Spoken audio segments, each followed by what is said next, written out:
bisnis itu kita harus adaptif. Jadi kalau misalkan kalian masih takut-takut ya jangan usah mulai bisnis. Iya.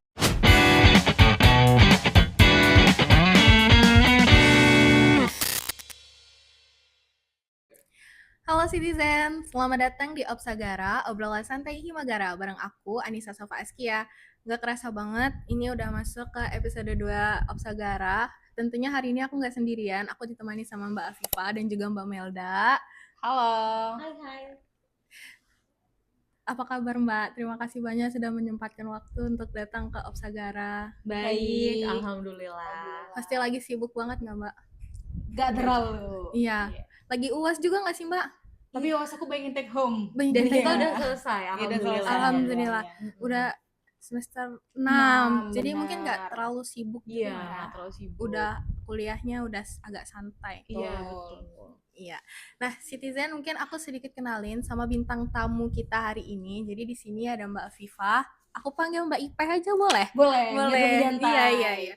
Jadi di sini ada Mbak Ipeh, juga ada Mbak Melda. Mereka merupakan mahasiswi jurusan Ilmu Administrasi Negara angkatan 2023 atau yang biasa kita kenal dengan Gemantara. Nah, jadi selain aktif sebagai mahasiswi, mereka juga mempunyai sebuah usaha Citizen, yaitu 154 Kopi. Bener banget. Jadi mungkin Mbak masih ada beberapa Citizen yang belum terlalu familiar dengan 154.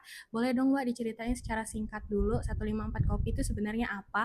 Terus kenapa namanya 154 Kopi Mbak? Unik banget. Kayak aku kan lihat IG-nya juga, Iya. kayak Jepang-Jepangan gitu. Iya, Iya. ornamen ininya. Iya, heeh. Boleh tuh Mbak diceritain.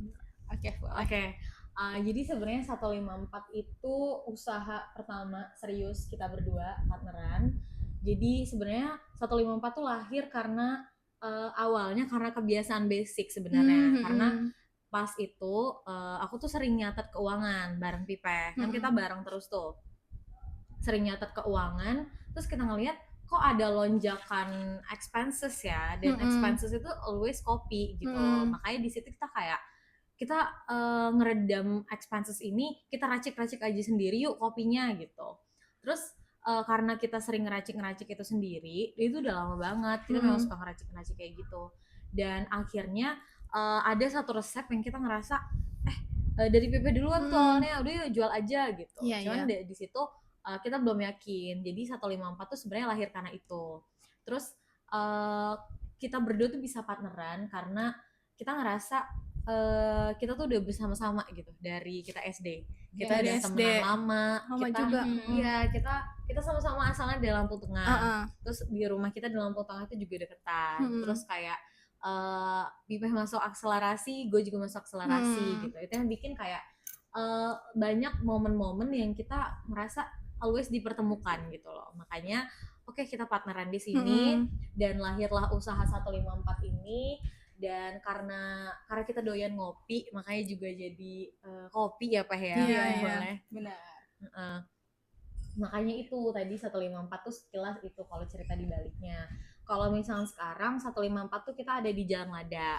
Dekat kenapa di Jalan Lada kita milih lokasinya? Karena kos kita di situ sebenarnya. Jadi kita bikin semuanya itu simple gitu loh. Jadi kayak oke, kita mulai usaha tapi jangan sampai ini kita seriusin, jangan sampai ada miss gitu. Ya pastinya tetap ada miss, tapi jangan sampai ada miss. Yaitu lokasinya kita gimana caranya ya kita deketin sama kita. Jadi kayak kita bangun tidur udah langsung ke outlet, langsung cek segala macam itu. Betul. Dan sekarang 154 tuh udah jalan 6 bulan. Karena kita grand openingnya di bulan 11, tapi sebenarnya kalau narik ke masa Erandi itu udah lama banget gitu loh. Mungkin itu 154 secara singkatnya. Terus kenapa tuh 154 namanya? Filosofi namanya.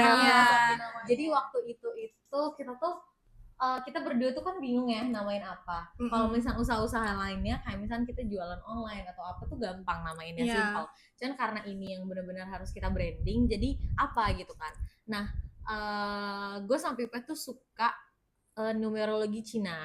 Jadi dari dulu kita tuh suka yang kayak ngulik life path apa, terus kayak CEO kita tuh apa, terus kalau di bisnis nih peruntukan kita nih apa sih gitu-gitu. Nah kita suka ngulik-ngulik hal itu.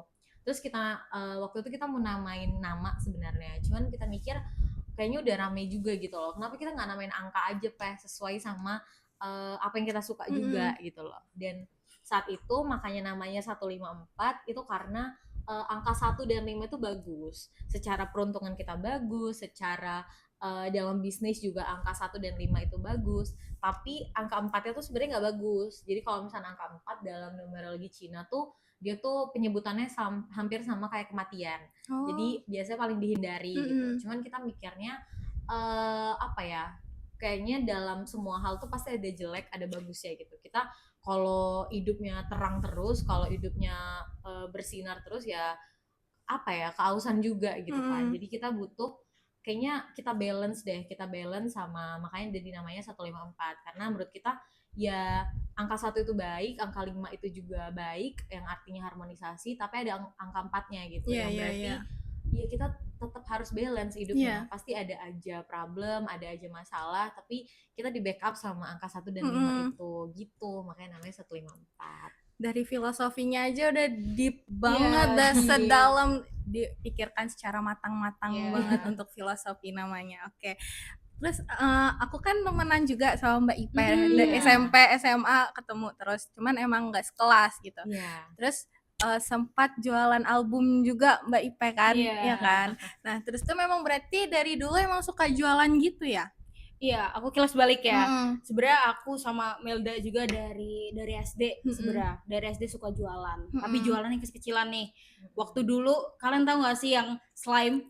Era slime itu aku juga jualan. Terus lanjut di SMP aku jualan album, terus SMA aku juga lanjut jualan album, juga Melda jualan. Jadi emang kalau di kelas balik kita tuh punya nih perintilan-perintilan yang memang kita suka jualan, suka bisnis, tapi bukan skala yang besar, bukan skala yang bener-bener proper gitu. Tapi dari situ memang kita belajar, oh memang passion gue nih di sini nih, passion Melda juga di sini. Dan sempat nih kita tuh beda SMA, cuman itu nggak nggak mematahkan bisnis kita terus berjalan, terus jualan, terus sampai di pas masuk kuliah ya, aku masuk duluan nih di jurusan administrasi negara dan Melda juga, jadi memang ketemu lagi.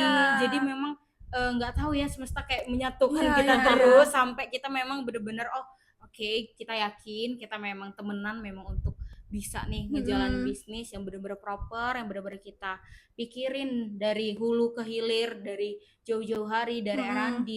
Memang lika-likunya banyak banget, tapi karena memang kita dua udah bonding, itu bisa case-nya udah bisa terselesaikan gitu. Tapi memang ada banyak masalah sih terus menerus, tapi memang cara kita solving, cara kita gimana kita nanganin itu memang udah terasa dari kita untuk kita terus menerus untuk menjalani bisnis ini gitu. Tapi yang pertama kali ngusulin untuk ayolah buka kopi gitu itu siapa, Mbak Ipe atau Mbak Melda? Ipe Aku sebenarnya awalnya kan karena kita kan ini apa ya cuman nyantai-nyantai apa sih namanya racik-racikan tapi dari pipehnya yang kayak udah yuk jual aja gitu udah yuk kita jual aja deh, kita bisnisin ini gitu. Tapi di situ aku mikirnya kayak nanti dulu nggak sih kayaknya kayak kita perlu lebih proper lagi, kayaknya apa sih yang harus kita mulai nih langkah awal kita kalau mau yang serius tuh apa gitu loh. Kita benar partneran kan ini di sini gitu banyak pertimbangannya tuh dari aku, tapi yang mulai duluan ayo kita usaha kopi Pipeh. Tapi dari situ memang kita tuh sebenarnya tipikal berdua tuh orangnya yang nekatan terobos gitu loh. Tipikal berduanya. Jadi kayak dia misalkan ayo kita bisnisin ini itu dari akunya walaupun kayak yang yaudah nanti kita pikirin ini dulu, cuman kita berdua tuh pasti yang langsung riset, langsung yang kayak oke, kita bakal ngebangun kayak gini nih bangunannya, ntar bentukan gini, lokasinya di sini, terus kita cara alurnya segala macam pasti langsung kita riset dari awal, walaupun belum dua-duanya setuju gitu, cuman karena udah saling nge-feel kali ya, jadi kayak ya gitu deh, langsung aja gitu. Menarik banget. Karena biasanya kalau misalkan usaha dibangun sama dua orang yang berbeda tuh kayak kalau setipe agak susah bonding justru. Ini setipe makin klop gitu. Menarik banget. Boleh tepuk tangan nggak sih Citizen? Keren banget nih. Ya masih kuliah tapi sudah berani untuk keluar juga dari zona nyaman untuk membuka usaha sendiri. Keren banget. Nah Kalau tadi kita udah ngobrol sekilas lah tentang 154 kopi nih Mbak. Aku pengen ngajak ngobrol soal sesuatu yang gak kalah menarik juga, yaitu proses dibalik produk-produk yang ada di 154 kopi. Tadi di awal juga udah disinggung kalau kopi 154 tuh diracik sendiri ya Mbak. Iya. Berapa kali R&D Mbak? Sebenarnya kalau berapa kali R&D nggak terhitung. Iya. Jadi memang basic kita memang taste-nya suka kopi nih. Cuman ketika R&D sempet tuh kita kayak muak sama kopi, lidah kita kebas yang kayak bener-bener kita tuh nggak tahu lagi rasanya itu lari kemana gitu. Jadi sekitar 2 bulan ya, 2 bulan ya Mel ya, sekitar 2 bulan kita ngeracik kopi. Pertama nih One Fever, itu signature kita pertama kali yang udah kita luncurin, itu anak kita pertama kali ya, anak kita Coba pertama tebak kali. kenapa coba namanya One Fever? Ayo tebak, Citizen, ayo tebak. Ayo Citizen, ada yang mau tebak. Kalau bisa ditebak kita kasih kopi, yuk. Apa tuh? Iya, betul. Iya, Yes, benar. Yes. Tepuk tangan untuk Citizen. Yeay. Iya, jadi One Fever tuh 154. Tapi kalau dibaca cepet tuh kan kayak 154, 154, makanya kayak One Fever gitu aja. Tuh, jadi kita R&D awalnya dari One Fever, terus yang kedua itu yang non kopi nih. Karena memang kita ngerasa lidah kita kebas, kita udah nggak bisa nge-taste kopi lagi, kita beralih nih, kita buat yang nggak kopi. Dan ternyata itu cocok tuh di lidah kita, di lidah orang. Terus kita juga kasih tester ke teman-teman kita, teman-teman Gementara, kita kasih tester. Terus Palmelo, One Fever, terus kita merambat nih karena udah R&D yang bener-bener teliti di One Fever sama Palmelo, jadi kita di formulasi yang ketiga itu udah kayak udah ngefeel nih gimana kita rasio formulasinya, rasio ini itunya, kita udah mulai kebiasaan nih gimana kita nyoba R&D tester itu gimana gitu. Udah kita udah bisa luas lah istilahnya dari yang awal gitu. Sampai sekarang 154 udah punya berapa menu Mbak? 11 menu, keren banget. Dan FYI keren kita banget. ada nih menu signature kita namanya Meva. Iya, namanya Meva. Namanya Kita Meva ada. guys. Jadi Meva tuh kalau di menu kita tuh perpaduan dari full espresso, double shot espresso sama vanilla ice cream. Jadi istilahnya tuh kayak itu kan 2 flavor in 1 cup gitu ya. Tapi kalau di filosofiin sebenarnya itu kayak kita berdua nyatu di 1 cup, makanya karena dia ada 2 taste dalam 1 cup makanya namanya Meva. Karena kayak kita tuh 2 kepribadian, 2 personalities yang beda, dua orang yang memang race dari orang tua yang beda dengan pandangan yang juga beda, tapi dipertemukan ya balance gitu loh. Makanya itu kita buat menu Meva itu karena udah ini menggambarkan kita gitu loh, 2 karakter tapi pas nyatu ya balance gitu. Tapi pas lagi coba-coba R&D itu yang udah ada kepikiran buat buka usaha kopi atau emang kayak gabut-gabut aja karena suka kopi gitu? Udah sih, benar. Pas R&D itu jadi pertama yang awalnya gua nih yang kayak ngusulin, yuk kita buat kita buat, kita ngembangin nih gimana kita bisa ngeracik, gimana kita suka kopi, kita jadi satu paduin, kita buka coffee shop. Dan Melda kayak nanti dulu nggak sih, bukan ragu sebenarnya, harus proper. Hati-hati. Karena tipikal gue itu yang labas lebos, cuman kalau Melda itu yang agak tersistem, cuma labas lebos juga sebenarnya gitu. Tapi setelah kita pertimbangin, karena memang expenses kita melonjak banget, kita kayak jomplang sama makanan sehari-hari kita, sama kopi itu memang bener-bener jomplang. Terus sama kita 2 bulan kita randi, udah kita yakin berdua, kita benar-benar ngekonsep berdua, apapun berdua, jadi benar-benar waktu kita habis untuk berdua. Tapi dia nih waktu pas awal mulai kan sebenarnya aku ragu-ragu ya, waktu itu kayak kita preparein dulu deh, kita iniin dulu, kita nunggu dulu gitu loh. Kalau dia tuh langsung yang kayak oke eksekusi. Makanya akhirnya karena dia yang tipikalnya langsung banget, nah aku tuh jadi kayak oh yaudah kita coba aja gitu loh, kayak dia bisa seyakin itu tahu pasti ada planning dalam otaknya, makanya oke kita coba. Dan pas 154 lagi dibangun, yang ruko saat ini lagi dibangun, outlet lagi dibangun, dia tuh ngomong kayak oke skill, dia malah kilas balik yang kayak skill kita nih belum ini nggak sih Mel, kalau misalnya buka outlet gini yuk kita belajar lebih lagi yuk gitu. Jadi kita dari kita masing-masing tuh ada kesadaran apa ya, omongan kita masing-masing tuh saling apa ya, bukan saling relate, saling kayak coba untuk oh iya benar kata Pipeh, nggak usah terlalu ini. Oh kalau di versi dia oh ya benar kata Melda, kita memang kurang nih skillnya gitu.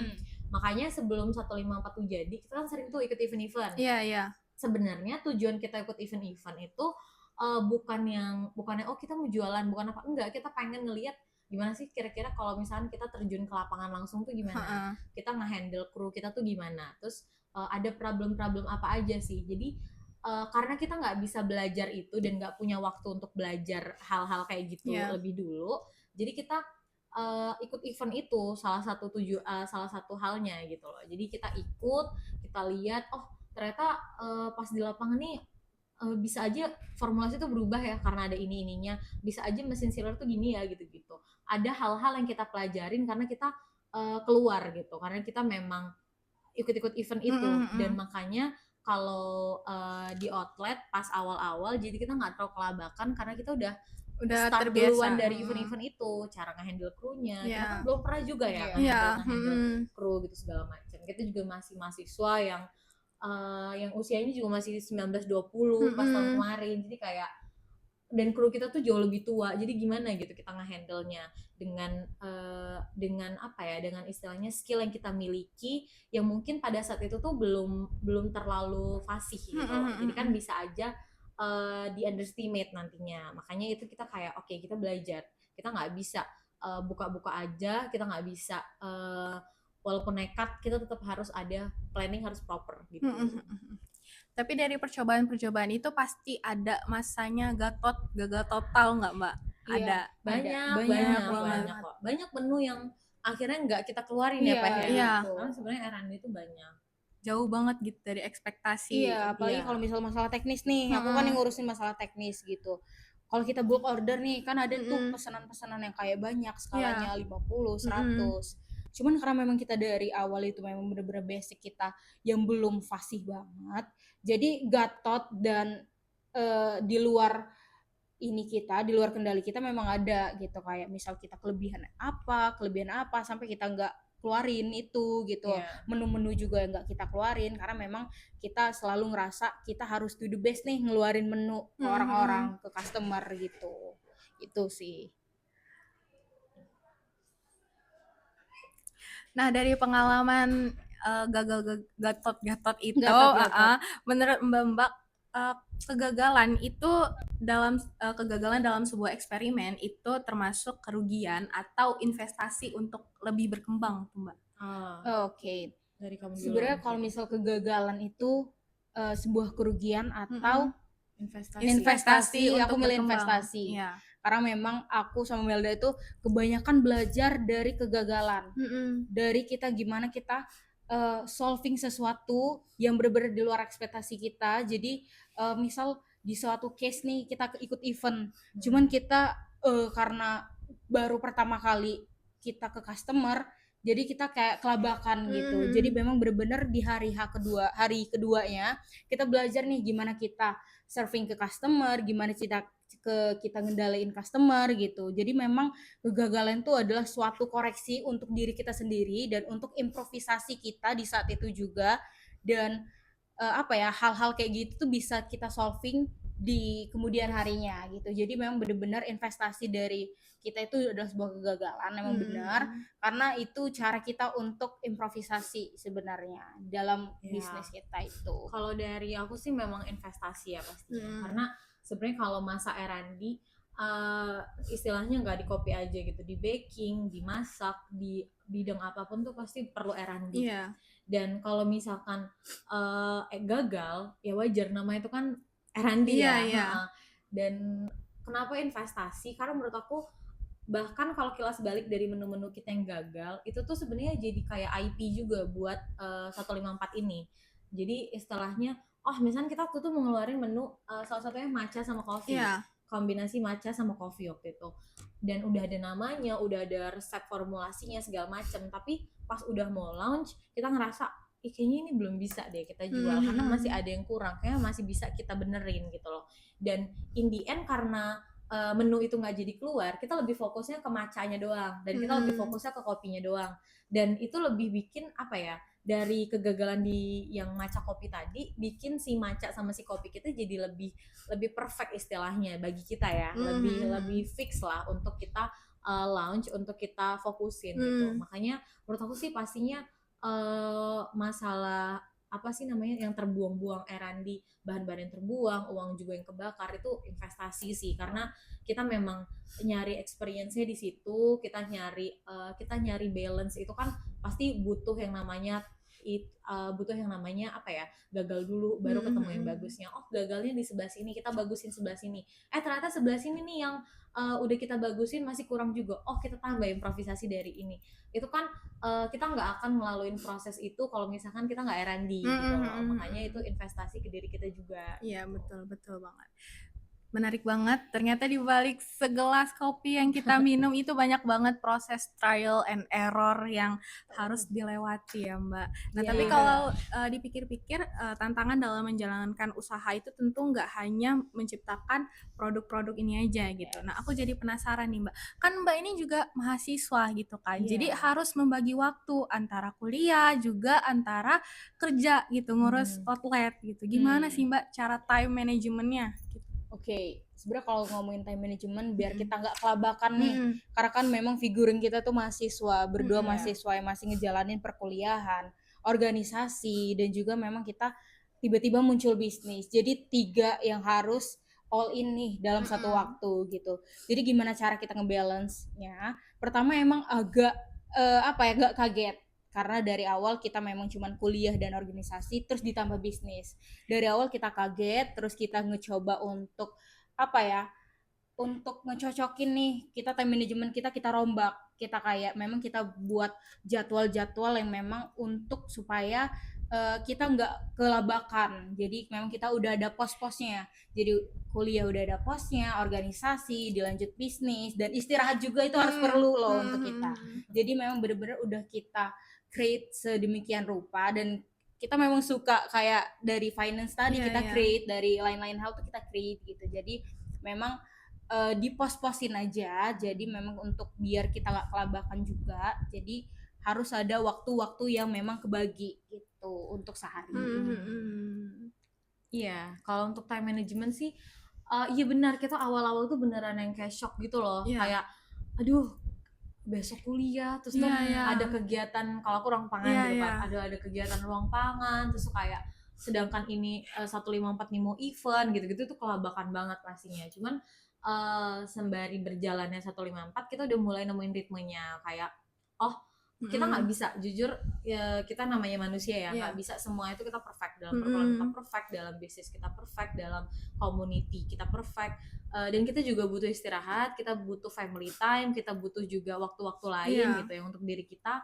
Dan sekarang kita siasatin itu dengan memang ada pos-posnya. Jadi kayak misalnya kayak aku tuh jam 10 sampai jam 11 malam itu waktu pendataannya, waktu pendataan seluruh kopi pokoknya dilakuin di jam itu. Di luar jam itu ya jangan gitu, karena itu kita siasatin untuk tepat waktu ngelakuinnya, untuk konsisten setiap harinya. Jadi setiap jam-jamnya tuh ada waktunya. Misalnya kayak pas jam 7 pagi sampai jam 10 pagi itu waktunya kita prepare di outlet. Entah misalkan pagi kita mau ada event, waktunya kita bangun tidur, kita siap-siap, kita langsung ke outlet. Apa yang perlu kita siapin, kita siapin. Di atas jam 10 mungkin kita kan ada program di 154 tuh bagi-bagi brosur. Terus ada juga yang keluar kandang gitu-gitu. Nah, itu udah kita siapin jadi dari pagi. Dan waktu prepare-nya tuh kita alokasiin di jam 7 sampai jam 10. Terus nanti udah jam 11, jam 12 itu waktunya kita stay di outlet. Stay di outlet sambil kita bagi brosur. Terus nanti jam jam 12 sampai jam 3 itu mungkin waktu kita untuk ayo kita kerjain dulu tugas-tugas kuliah kita, apa yang perlu kita kerjain, yang belum kita kerjain saat itu, dan waktu kita istirahat juga. Dan nanti pas sorenya itu udah mulai biasanya di 154 tuh ada juga event sorenya, atau sore biasanya aku di ruang pangan tuh ada kegiatan-kegiatan, dan itu waktunya. Nanti pas malam itu mungkin nyicil-nyicil kegiatan yang belum dilakuin, atau kayak misal kita kan pos sekarang lagi ngedit-ngedit sendiri, itu lagi kita lakuin berdua lah. Jadi di waktu abis maghrib sampai 154 hampir closing itu waktu kita yang memang apa yang bisa kita kerjain kerjain.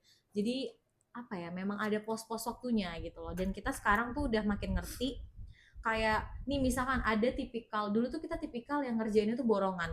Jadi misalkan satu hari ini kita produktif banget, yang nyampe 24 jam kita kerjain semua, dan itu oke gitu loh. Tapi besokannya kita loyo, besokannya kita udah kayak nggak ada kehidupan gitu. Besoknya kita udah full recharge energi. Dan ternyata dalam bisnis tuh nggak boleh kayak gitu. Kita tuh ya nggak boleh, orang itu nggak boleh event. Kalau event kan satu hari boom bagus, 1-2 hari bagus, besoknya melempem. Dan dalam bisnis nggak boleh kayak gitu. Kita harus konsisten.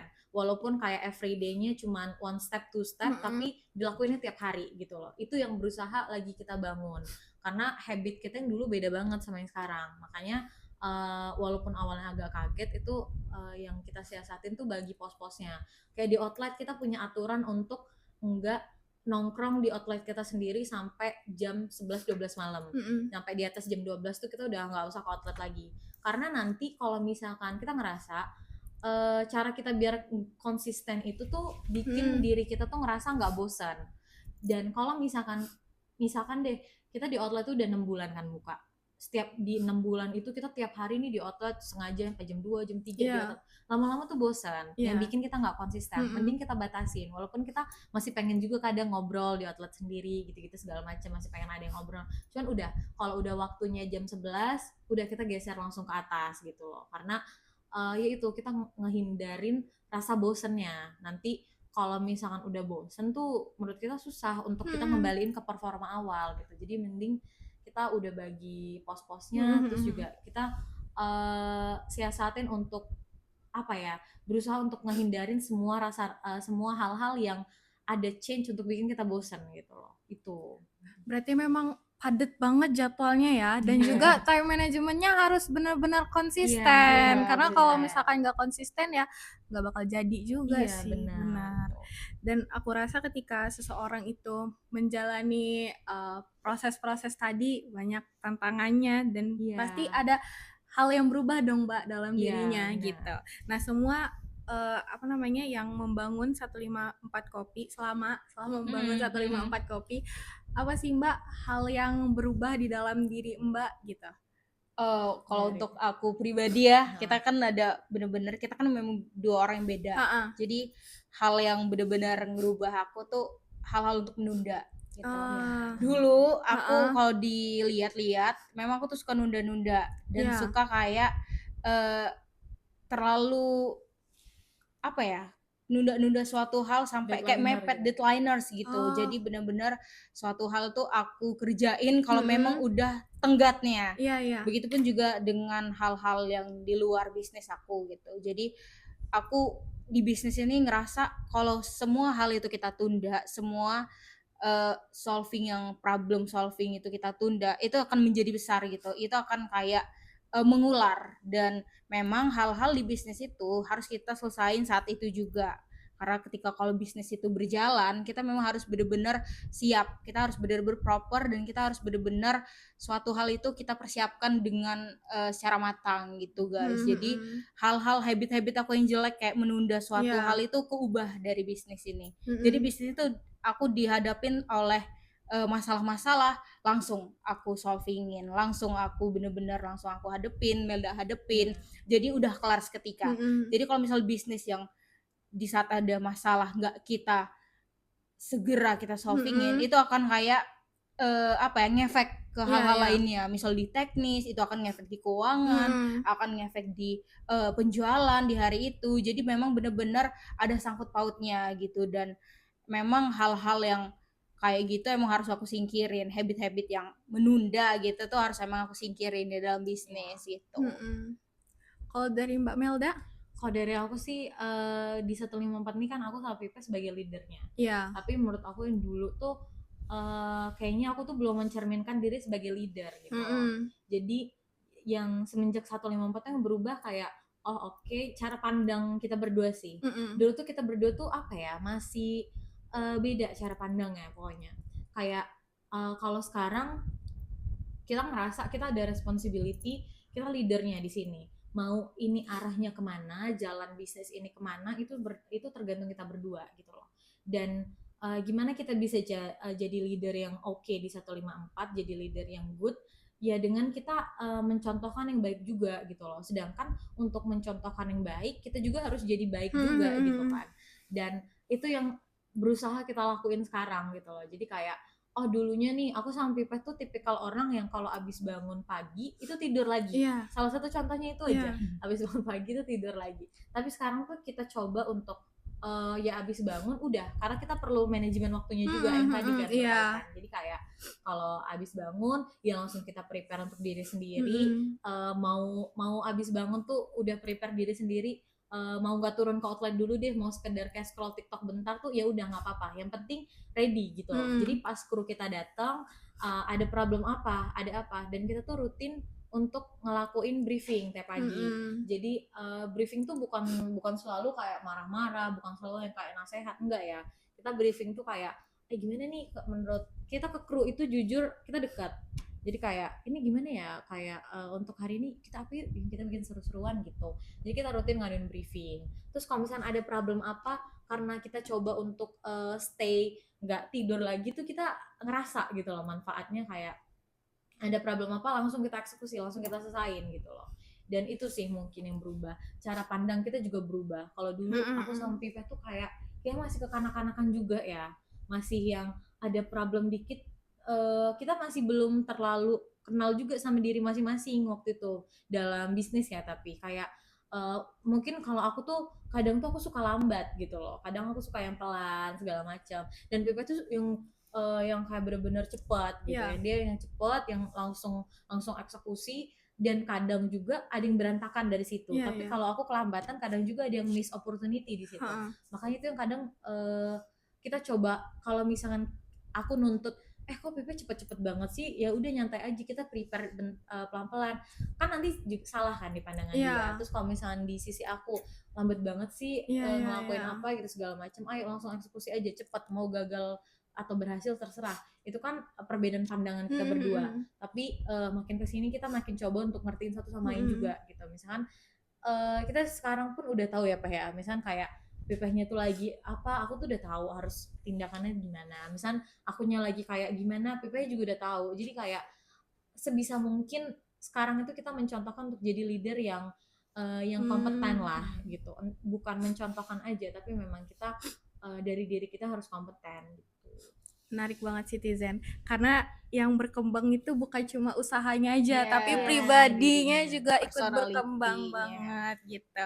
Nah sekarang aku mau ngajak Mbak Ipe dan juga Mbak Melda untuk lihat nih ke depan nantinya ya. Oke. Kalau misalkan suatu hari nanti 154 Kopi makin berkembang, amin. Aminin guys. Makin banyak cabang, amin. Makin banyak timnya, amin. Terus juga makin banyak pelanggannya, amin. Ada nggak satu nilai atau prinsip yang ingin tetap dijaga gitu dan tidak akan hilang sampai kapanpun nantinya kalau 154 akan makin besar? Oke, mungkin yang satu hal yang masih pengen kita tetapin di 154, walaupun nanti 154 udah jadi apa ya, mungkin udah lebih besar, udah lebih banyak orang, udah lebih banyak opportunity-nya, itu nilai kebersamaan di kita sih. Karena jujur gue sama Pipe berawal juga dari sahabatan, dari temenan, kebersamaannya ada. Terus kita ke kru itu, kita nge-treat kru, kita pengen kru itu ngerasa di 154 tuh mereka nggak cuma sekedar kerja. Kita pengen orang-orang yang kerja sama kita tuh kerjanya pakai hati. Dan untuk bikin orang kerja pakai hati itu pasti kita butuh pendekatan yang beda. Kita butuh bonding juga. Dan kita ngerasa selama 154 ini apa ya, kalau ada kru yang kerjanya pakai hati sama yang memang dia enggak kerja pakai hati itu tuh beda banget gitu loh. Karena kalau dia kerja pakai hati tuh ada something yang beda, ada yang kerasa kayak tanpa kita suruh mereka udah ngelakuin, terus merekanya juga lebih enjoy, terus vibes outlet 154 yang di Lada ini juga jadi lebih bagus gitu loh. Dan itu yang kita selalu tekenin, bahkan kita pun ada jadwal-jadwal sama kru yang kayak kita tiap bulan, di akhir bulan itu pasti kita makan-makan keluar, bukan makan-makan yang gimana, cuman kita berdua sama kru kita kayak sekedar traktir makan apa gitu, dan itu keluar jadi kebersamaan. Dan gak usah ngomongin perkara bisnis, gak usah ngomongin perkara 154 ya, cukup kita kayak having fun aja. Dan satu hal yang selalu kita tekenin ke kru kita itu kalian santai aja, enjoy, jangan terlalu apa ya, jangan nganggep kayak kayak oh iya ini bos ya gitu segala macam. Enggak, kita nggak pengen kayak gitu. Enjoy tapi tetap profesional. Kita tahu ada posisi di mana kalian bisa enjoy pas ada nggak ada customer, pas kita lagi memang hangout itu enjoy aja nggak apa-apa, nyantai, kita kayak temenan, tapi memang di dalam kerjaan profesional, Iya. as kru gitu loh. Dan itu yang selalu kita tekenin. Makanya kalaupun nanti 154 udah makin berkembang, yang kita berdua harapin ya Pak ya, itu kayak kebersamaannya sih, gimana kita nge-treat kru itu. Kita pengen mungkin selanjutnya ada yang kayak manajernya sendiri, ada apa, kita pengen orang-orangnya yang ditempatkan di posisi itu tuh bisa nge-treat kru seperti itu gitu loh. Jadi bikin orang-orang yang kerja di 154 juga tuh kerjanya pakai hati, nggak yang kayak apa ya, nggak terpaksa gitu. Jadi itu yang pengen kita tekenin. Kalau dari Pipeh? Aku sama sih sebenarnya. Dari keseluruhan memang kebersamaan, karena kalau kru masuk di 154 selain profesionalitas yang harus mereka jalanin, karena memang di saat kita serving ke customer, melayani customer, memang harus benar-benar sesuai briefing kita, sesuai SOP kita. Jadi emang itu ada bagian-bagiannya. Di saat kita ngelakuin pekerjaan kita harus profesional, dan di luar itu di saat kita emang udah ada waktunya, kita sebagai teman, kita sebagai teman yang benar-benar teman, karena kalau semuanya itu kita lakuin dengan profesionalitas aja dan nggak ada kebersamaan, itu nggak ada bonding nih antara kita dan kru itu sendiri. Jadi nanti untuk kelancaran kedepannya kita emang harus ada profesional, harus ada kebersamaannya, harus ada bonding lebihnya gitu. Jadi emang bener-bener untuk nyatu ini gimana kepribadian mereka dengan kita juga, memang harus ada ritme-ritmenya sendiri yang emang udah kita create gitu. Mungkin untuk pertanyaan terakhir nih, nggak kerasa ya? Nggak kerasa banget Kak, kita yapping. Nggak kerasa banget nih, udah daging banget nih obrolannya. Nah, untuk penutup Mbak, mungkin ada nih sekarang citizen yang lagi nonton itu ada di fase mau untuk memulai sesuatu, tapi mereka itu masih takut untuk melangkah, terus juga masih takut untuk keluar zona nyaman. Boleh dong Mbak pesan-pesannya disampaikan untuk mereka yang lagi berada di fase tersebut. Untuk teman-teman sebaya kita yang kayak merasa takut untuk mulai sesuatu, merasa takut untuk ngelakuin suatu hal yang belum pernah kalian lakuin sebelumnya, nggak apa-apa sebenarnya, wajar, karena memang hal yang memang terbesar yang harus kita hadapi itu emang diri sendiri, tapi memang itu harus kalian lewati, harus kalian percaya sama diri sendiri, percaya kalau kalian tuh bisa push your limit gitu. Jadi hadepin aja, lakuin aja. Kalau memang ada tantangannya, coba kalian solving, coba, itu memang jalannya gitu. Ya. Kalau dari aku sih untuk teman-teman yang mungkin pengen ya ngebisnis tapi masih takut, gimana kalau gagal, gimana kalau nggak ada pembeli, gimana kalau misalnya nanti tiba-tiba apa gitu segala macam, takut-takut kayak gitu kan. Kalau menurut aku sih benar kata Pipeh, ngelawan diri sendiri itu yang paling susah. Dan tapi itu guys, kalau misalkan kalian simpelnya bisnis itu kita harus adaptif. Jadi kalau misalkan kalian masih takut-takut ya jangan usah mulai bisnis. Tapi kalau misalkan kalian memang udah siap mulai bisnis, udah netepin oke, gue mau bisnis ini, berarti nggak usah ada rasa takut lagi. Kedepannya pun walaupun ada tantangan gimana, ya langsung eksekusi aja, langsung jalanin, langsung cari solvingnya kayak kata Pipeh tadi. Karena kalau misalkan kalian takut-takut yang masih kayak ngerasa aduh nanti gimana, belum ada ketetapan, mending gak usah mulai, gak usah mulai dulu, belajar dulu gitu loh. Pas nanti udah ngerasa oke, gue siap, baru mulai. Karena di bisnis tuh gak bisa takut-takut, jujur.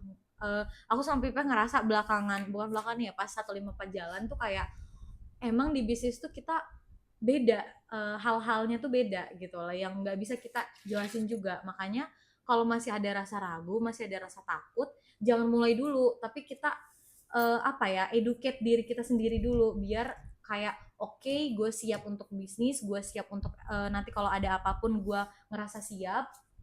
Yang penting kalian di diri kalian sendiri tuh ngerasa untuk siap aja dulu gitu loh.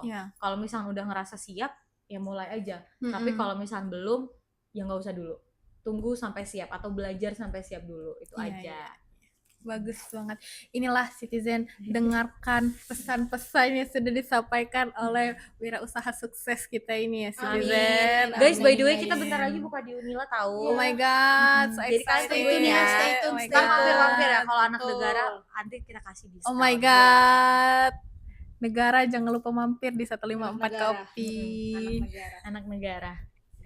Oke Citizen, nah dari cerita yang sudah dibagikan sama Mbak Ipe dan juga Mbak Melda, kita itu bisa belajar kalau membangun suatu usaha itu memanglah tidak mudah ya, memang tidak mudah, ada prosesnya, ada tantangannya, ada jatuh bangunnya gitu, jadi ya terus juga ada kerja keras yang sudah dilewati sampai bisa sejauh ini gitu. Keren banget Mbak, nah udah 6 bulan berarti ya? Udah 6 6 bulan, bulan. jalan 6 bulan sudah keluar 11 menu tuh keren banget. Bagus banget. Tepuk tangan lagi Citizen. Oke, aku terima kasih banyak Mbak Ya. Pipe juga Mbak Melda. Thank you guys, thank you. Udah datang, udah menyempatkan waktunya ke podcast Opsagara. Terima kasih juga Citizen yang sudah mendengarkan podcast hari ini. Aku Anissa Safaskia pamit undur diri. See you on the next episode Citizen. Bye bye. See you.